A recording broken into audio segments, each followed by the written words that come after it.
Shams Charania announced earlier today that the NBA is likely to start an investigation on the 76ers when it comes to this load management situation they have going on with Joel Embiid.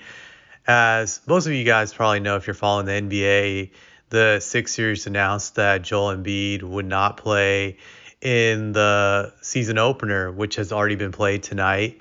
And there's like really no definite timetable when he's going to come back. They're just implying that he needs rest, but they're not really telling if he's really hurt. No one knows. It's all speculation, but most people suspect that the Sixers are just allowing him to rest, that they feel he needs some time to recover from the Olympics and they don't want to play him right now. They just want him to rest, which to me is really a disgrace to the game because you're trying to cheat the game by allowing your franchise player to rest for a certain number of games, which gives an unfair competitive advantage for your team versus other teams who are playing their stars from start to finish, possibly as much as they can.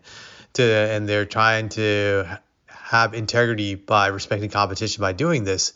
You're penalizing those other teams. So I do think the NBA should investigate this, but I'm skeptical that they're actually going to do anything about it. But before I go even more into depth of this, I just want people to know just the genesis of load management, how this shit really got started. As a Spurs fan, I can tell you how it got started.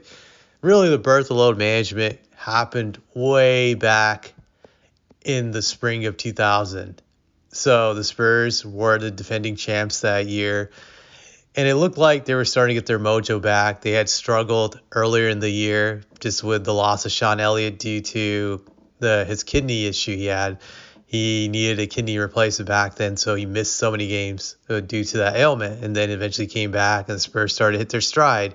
And it looked like they had a chance to defend their title, even though the Lakers were the favorites that year due to their record. But anyways, Duncan played in this game. I think it was it was a week before the regular season ended. It was against the Sacramento Kings. Scott Pollard ended up falling on Tim Duncan's knee, which caused Tim Duncan to tear his meniscus. And that resulted in Tim Duncan missing the playoffs that spring. He wasn't able to play in the playoffs. The Spurs lost in the first round without him. They weren't able to defend their championship. That moment right there scarred Popovich. It really scarred Popovich and planted the seeds that he had to find a way to protect his star player from getting a future injury like that ever again. So Pop started to slowly tinker with that stuff, that in the upcoming years, he would always sit out Tim Duncan a few games before the season ended. Once the Spurs had clinched whatever seed that they were getting, whether it's the number one, number two seed, he would pretty much not play Tim Duncan for like the final few games of the season, which is fine. It's actually a smart move. I can respect that. But that was the start. And then as time went on, as Tim Duncan got older and older, and you could see that he was declining, he had some wear and tear on his body. That's really when Pop started to get more into the load management thing, which I had no problems with at the time, because when he started doing it with Tim Duncan, he was like 34, 35 years old. Same with Manu Ginobili. They were really, up there in age at that time, and it was starting to show. And I believe when Pop started doing it with those guys, it really extended those guys' careers by like 6 or 7 years. Both of them were able to play up until the age of 40. So it was incredible. It was a great move. It extended their careers. They needed it. They were at the end of their primes right when he was doing it. So it made sense. They were like right in the twilight of their careers. But then it started to get crazy just because you saw what happened with the Kawhi situation. It took it to another level. But even prior to that, Pop was resting guys like way, way, way too much. I think he was overdoing it for his young players. And it didn't always pay dividends. I just remember this interview from LaMarcus Aldridge. I think it was last year. It might have been on the Knuckleheads or All the Smoke. I forget which one it was on. But he mentioned that year when the Spurs had won 67 games when he first came there, that they had lost to the Thunder. But he said the biggest issue was when they lost to OKC was essentially that they had rested too many games, him and other important pieces of Spurs, that they weren't prepared for like the stamina that it would take to beat the Thunder, that their bodies couldn't adjust to playing heavy minutes because they hadn't done it throughout the season. And that just they got tired too quickly. So this is where I think load management does backfire. That it doesn't teach your body to withstand to have longer thresholds of endurance and even pain, because there will be moments when you will have to play through that, especially during the playoffs. You're not going to be able to cheat the system.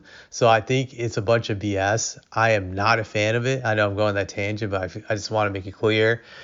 And it's terrible for the fans. Really, it is. Like I just remember getting ripped off by bullshit load management last year when I bought tickets to a Spurs Hornets game. I live in North Carolina, and I wanted to see Victor play and Pop, that piece of shit. Yes, I'm a hater. I don't like Pop. He decided not to play Victor in that game. Fucking bullshit.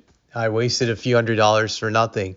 To be honest, granted, it didn't stick me financially, but stuff like that sucks. I can only imagine for the families who wasted that money on that game, how much that had to hurt. Lucky for me, I didn't have any kids or anything, so I'm good. But just that sucks. Like, you look at that and it's just bad publicity for the NBA when you don't get to see the stars play. That's not guaranteed you're going to see them play. Of course, in the past, like, you had to be you always factor in the risk that someone could get injured, and that's fair game. But if the player can play, oh yeah, I believe they should fucking play. I definitely believe that. Michael Jordan, the GOAT, always had that mentality where he wanted to play every game because he respected the fans and he knew that this might be their only opportunity to ever see him play in person. So if he could play, he would. The only way he wouldn't play if he couldn't walk, and I respected that. And I feel these other guys are obligated to do the same. And I know some people will argue, like, what about their career? And I know I'm going to sound like an asshole. Like, I don't care. To be honest, they're all overpaid today. The amount of money these guys make is astronomical. If they fucking blew out their knee tomorrow, they're still set for life. That's how big these contracts are. They would have to be straight up stupid to not be able to save any of that money, even if they're that bad at spending. It's so much, it's almost impossible to throw it all away.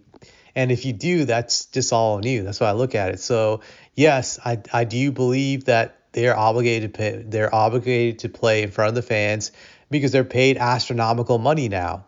That is the payback, essentially, that if you get hurt, you're going to get a ton of money anyway. So yes, I do think they should do that. And just the best example of why it sucks, look at tonight's game with the Sixers and Bucks. I didn't even bother to watch that game.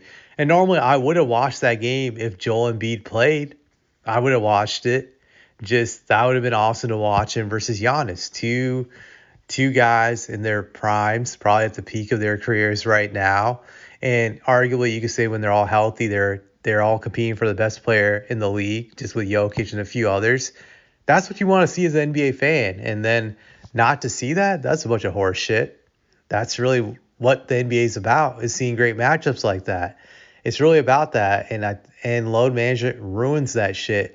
Now, I want to believe the NBA is trying to crack down on this shit, but to me, this just seems like a PR stunt where they're trying to look good, like they really care about the fans and they want to put an end to this. But until they really do something, until they really punish these teams, I don't believe that they're going to really try to end load management. You got to start threatening to take away teams' draft picks for pulling this shit. You got to threaten them that way.